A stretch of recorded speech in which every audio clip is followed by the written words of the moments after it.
Magandang balita naman para sa ating mga kababayan. Simula sa Hunyo ay mas magiging magaan na ang pagbili ng gamot sa mga piling Mercury Drugstore sa buong bansa sa pamamagitan ng guarantee letters ng DSWD.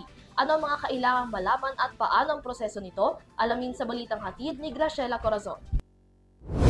Simula sa June 2, tatanggapin na sa mahigit 92 Mercury Drugs outlets sa iba't ibang rehiyon sa bansa ang guarantee letters o GL na pambili ng gamot ng isang individual.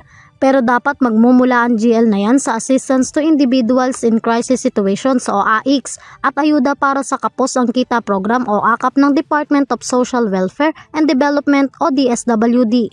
Ayon kay DSWD Assistant Secretary Irene Dumlao, layunin ng ahensya na mapadali ang pagbili ng mga beneficiary nito ng kanilang mga kinakailangang gamot, lalo na ang may mga maintenance medicines.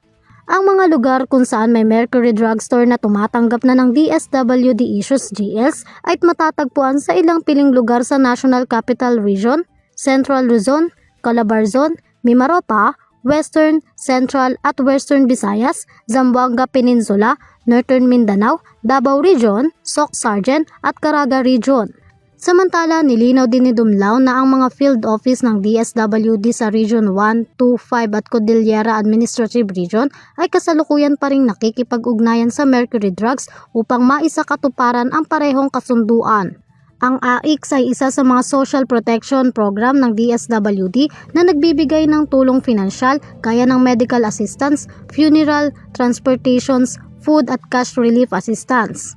Saklaw rin nito ang materials assistance at psychosocial support at referral services sa mga individual na nasa crisis.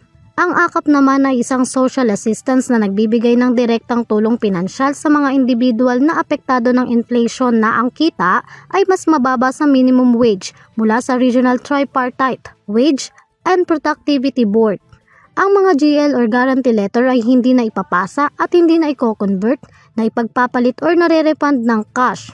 Ito ay magagamit lamang sa ospital institusyon na nakasaad o nakapangalan sa GL at sa mga type of assistance na pinapayagan ng ahensya.